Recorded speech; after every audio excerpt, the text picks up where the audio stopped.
बीमारी को हम लोग सैक्रोइलियाइटिस कहते हैं।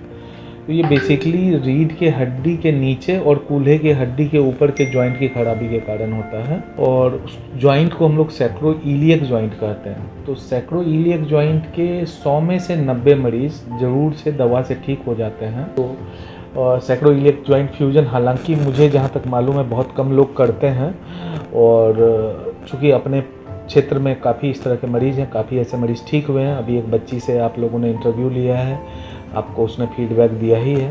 तो मैं बस यहीं के कूल्हे के दर्द को या कमर के दर्द को 10 दिन 15 दिन में यदि उसका सही और समुचित इलाज नहीं हो रहा है तो एक अच्छे कंसल्टेंट से ज़रूर मिले जो कि इसका प्रॉपर डायग्नोसिस एटलीस्ट कर सकें कि हाँ ये बीमारी क्या है, किस कारण से है और उसका इलाज क्या है।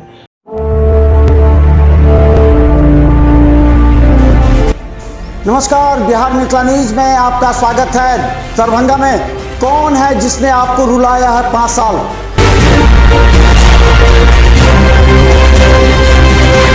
कौन है जिसने आपको अपने हाल पर छोड़ा?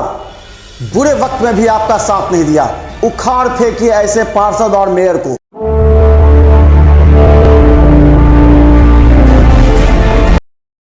नमस्कार, बिहार मिथिला न्यूज के हेल्थ कैप्सूल में आपका स्वागत है। मैं हूं तलत परवीन। ऑर्थोपेडिक मरीज के लिए विशेष सूचना। आपको बता दें कि हड्डी एवं नस के लिए सही विशेषज्ञ और सही इलाज कराना आवश्यक है।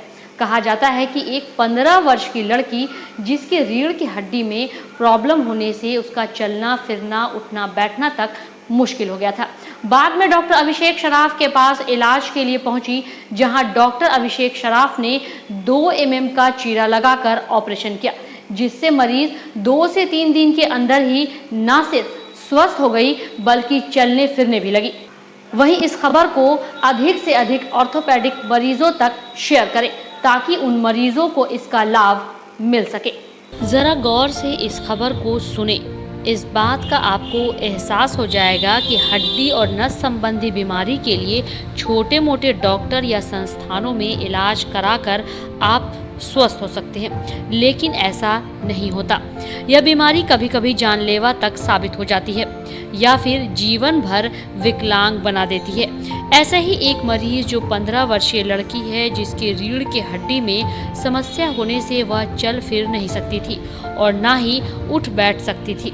हालांकि लोगों को यह भ्रांतियां होती हैं कि रीढ़ की हड्डी की समस्या अधिक उम्र वालों को ही होती है, लेकिन 10% ऐसे लोग होते हैं जो कम उम्र में भी इस समस्या की वजह से उनके शरीर को विकलांग बना देती है। कई जगह भटकने के बाद इस लड़की के परिजन नेपाल, दिल्ली, पटना अन्य जगहों से इलाज कराने के बाद दरभंगा के सराफ ऑर्थो एवं स्पाइन सेंटर में पहुंचे, जहां डॉक्टर अभिषेक शराफ ने मेडिकल रिपोर्ट देखने के बाद निर्णय लिया कि एक छोटा सा ऑपरेशन जिसमें 2 mm का चीरा लगाकर इसे चलने लायक बनाया गया। नमस्कार मनोज जी और नमस्कार मिथिला मंच के सारे दर्शकों को और अपने मिथिला वासियों को। मैं doctor Abhishek Sharaf, consultant spine surgeon, Saraf ortho and spine centre से बात कर रहा हूँ। और अभी जिस मरीज़ को आप लोगों ने देखा है वो एक बहुत ही छोटी लड़की है, hardly like 14 to 15 years old लड़की है। और लोगों को ये भ्रांतियाँ रहती हैं कि रीढ़ की हड्डी का प्रॉब्लम सिर्फ उम्र दराज लोगों में होती है या चोट लगने से होती है, पर ऐसा नहीं है। ये छोटे बच्चों में भी बहुत कॉमन है और छोटे बच्चे जो आते हैं 13 साल 14 साल के बच्चे, उनमें जो प्रॉब्लम सबसे कॉमनली पाया जाता है उस बीमारी को हम लोग सैक्रोइलियाइटिस कहते हैं। तो ये बेसिकली रीढ़ के हड्डी के नीचे और कूल्हे के हड्डी के ऊपर के जॉइंट की खराबी के कारण होता है और उस जॉइंट को हम लोग सैक्रोइलियक जॉइंट कहते हैं। तो सैक्रोइलियक जॉइंट के 100 में से 90 मरीज़ ज़रूर से दवा से ठीक हो जाते हैं। हालांकि पहले आपको ये जानना चाहिए कि सैक्रोइलियक जॉइंट में भी जो दर्द आता है वो कमर में दर्द आता है और वो दर्द होते होते हुए बटक्स यानी चुत्तर से होते हुए जांग होते हुए पूरे नीचे तक आ जाता है। कई लोग इसको नस का दर्द समझ करके भी इलाज करते हैं, कई लोग इसको कूल्हे का दर्द समझ कर भी इलाज करते हैं, पर इसकी डायग्नोसिस बहुत समझदारी से देखनी पड़ती है, पकड़नी पड़ती है और इसका सही और समुचित इलाज करना पड़ता है। तो सैक्रोइलियक जॉइंट, जैसा मैंने कहा कि कूल्हे की हड्डी के ऊपर और कमर की हड्डी के नीचे का एक जॉइंट होता है, और उसमें कई कारण से दर्द आ जाता है, जिसमें कि इन्फेक्शन भी एक कारण है, और कई लोगों में किसी कारण से इन्फ्लामेशन हो जाना, चोट लगने की वजह से भी इन्फ्लामेशन आ सकता है, या किसी इन्फेक्शन के कारण भी आ सकता है, या कई बार इन्फेक्शन के कारण भी आ जाता है, जैसे टीबी के कारण आ सकता है। तो हालांकि 100 में से 90% ऐसे मरीज़ ठीक हो जाते हैं, दवा से ठीक हो जाते हैं। कुछ लोगों को हम लोग सैक्रोइलियक इंजेक्शन देते हैं, वो ओटी में दिया जाता है, 2 मिनट का प्रोसीजर है, और मतलब ऑपरेशन के इंजेक्शन देने के आधे घंटे के बाद मरीज़ को डिस्चार्ज भी कर दिया जाता है। 100 में से 90 लोग जो दवा से नहीं ठीक होते हैं, बचे कुछ 10% में 80% लोग इससे ठीक हो जाते हैं इंजेक्शन से। फिर भी कई ऐसे मेरे पास मरीज आते हैं, और बहुत दूर दूर से आते हैं ऐसे मरीज, जिनका दर्द ना इंजेक्शन से ठीक होता है, सालों से दवा खाते रहते हैं, नहीं ठीक होते रहता है।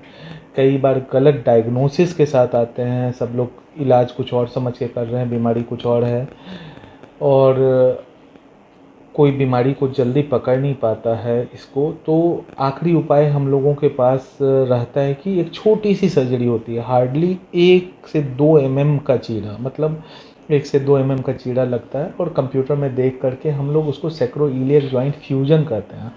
तो उसमें हम लोग सैक्रोइलियक जॉइंट को ठीक करते हैं, 1-2 छोटे छोटे 2 सेंटीमीटर 2 mm 3 mm के चीरे से। और आपने देखा ही है अभी मरीज़ को कि मरीज़ सालों से परेशान रहते हैं, बहुत तकलीफ़ में रह पाते हैं। वैसे बच्चे ना सो पाते हैं, ना खेल पाते हैं, उनकी खेलने कूदने की उम्र रहती है, उस उम्र में वो लोग काफ़ी परेशान रहते हैं, और उनसे ज़्यादा उनके कंसर्न माँ बाप रहते हैं, चाहे वो गरीब हो चाहे अमीर हो, सबको अपना बच्चा प्यारा रहता है, तो वो लोग भी दर बदर भटकते रहते हैं। तो इसका समुचित इलाज बहुत आसानी से संभव है, बशर्ते उसका सही डायग्नोसिस हो और सही इलाज हो।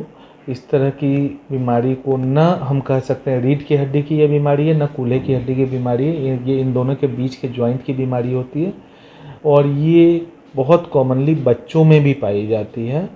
ताकि मैं ये चीज़ पे इसलिए बार बार स्ट्रेस कर रहा हूँ कि सब लोगों को लगता है बच्चों को तो इस तरह की बीमारियाँ नहीं होती है, रीढ़ की हड्डी की बीमारी नहीं होती है। तो सैक्रोइलियक जॉइंट फ्यूजन हालांकि मुझे जहाँ तक मालूम है बहुत कम लोग करते हैं, और चूँकि अपने क्षेत्र में काफ़ी इस तरह के मरीज़ हैं, काफ़ी ऐसे मरीज़ ठीक हुए हैं। अभी एक बच्ची से आप लोगों ने इंटरव्यू लिया है, आपको उसने फीडबैक दिया ही है। हालांकि लोगों का यह मानना है कि यह बीमारी केवल अधिक उम्र के लोगों में पाई जाती है, लेकिन कभी कभी बच्चों एवं कम उम्र में भी यह बीमारी होती है, जिससे समस्या बढ़ जाती है। इस परिस्थिति में रीढ़ की हड्डी और कूल्हे के बीच के ज्वाइंट में समस्या उत्पन्न होती है, और उसका इलाज कंप्यूटर से देखकर छोटी सी सर्जरी से ही वह मरीज चलने फिरने लायक हो जाता है। और इस मरीज के साथ भी ऐसे ही ऑपरेशन के मात्र 3 दिन के बाद ही लड़की चलने फिरने लगी। हालांकि उसे फिजियोथेरेपी भी दिया गया और 1 सप्ताह के अंदर उसे छुट्टी भी दे दी गई। तो मैं बस यही कहूँगा कि बच्चों के कूल्हे के दर्द को या कमर के दर्द को 10 दिन 15 दिन में यदि उसका सही और समुचित इलाज नहीं हो रहा है, तो एक अच्छे कंसल्टेंट से ज़रूर मिले, जो कि इसका प्रॉपर डायग्नोसिस एटलीस्ट कर सकें कि हाँ ये बीमारी क्या है, किस कारण से है, और उसका इलाज क्या है, उसके अकॉर्डिंग करें। कितने दिन में ठीक हो गई ये फिल्म? मेरे ख्याल से ये बच्ची आज भर्ती हुई, कल ऑपरेशन हुआ, उसके 2 दिन बाद तो हम लोगों ने उसको चला दिया था। तो मतलब 2 दिन में हम लोग डिस्चार्ज कर देते हैं। आजकल ज़्यादातर मरीजों को हम लोग मैक्सिमम 5 दिन से ज़्यादा तो वैसे भी नहीं रखते हैं, चाहे वो कूल्हे का प्रत्यारोपण हो, घुटने का प्रत्यारोपण हो, रीढ़ की हड्डी का प्रॉब्लम हो। मरीजों को ज़्यादा रहने की ज़रूरत सिर्फ तभी रहती है जब उसको या तो जिसको कहा जाता है कि बहुत सारे फ्रैक्चर्स हों, 2-3 हड्डी टूटी हुई है, स्टेज वाइज आज इसकी सर्जरी होनी है, कल उसकी सर्जरी होनी है, उसी कंडीशन में किया जाता है ज़्यादा दिनों तक भर्ती। या वो लकवाग्रस्त टोटली हैं तो उनको ऑपरेशन के बाद एक्सरसाइज कराया जाता है ताकि उनको उनके हड्डी और मांसपेशियों में ताकत आ सके। अदरवाइज जनरली आजकल ज़्यादातर सर्जरीज में हम लोग 4 से 5 दिन में डिस्चार्ज कर देते हैं, और ये सब सर्जरीज बहुत कहा जा सकता है कि बहुत सस्ते में हो जाती है, और बहुत सारे लोग मतलब बहुत सारी स्कीम्स के थ्रू भी इसको कम से कम पैसे में भी इलाज किया जा सकता है, इसलिए वो ये बहुत बड़ी सर्जरी नहीं है, लेकिन हाँ एडवांस सर्जरी है, थोड़ा सा सुपर स्पेशलाइजेशन की इसकी ज़रूरत है, जिसमें क्योंकि जहाँ पे आप लोग इसको मतलब फ्यूजन करते हैं वहाँ पे कई नसों का आना जाना रहता है, तो थोड़ी समझदारी से इस सर्जरी को की जाती है। बिहार में सराफ अर्थो एंड स्पाइन सेंटर अपना एक महत्वपूर्ण स्थान मरीजों और परिजनों के बीच में बना चुका है, क्योंकि एडवांस सर्जरी और माइक्रो सर्जरी सभी जगह संभव नहीं है और यहाँ आधुनिक मशीन से ऑपरेशन के बाद कुल्हे का ज्वाइंट का या फिर किसी अन्य प्रत्यारोपण से मरीज को मात्र 4 से 5 दिन में राहत और छुट्टी भी मिल जाती है। दरभंगा में इस तरह की सर्जरी काफी दुर्लभ है। इस परिस्थिति में इस लड़की का इलाज और ऑपरेशन के मात्र 4 दिन के बाद ही चलते फिरते अपने घर जाना परिजनों के लिए एक सुखद अनुभव हुआ है। यह संदेश पूरे समाज को दिया गया।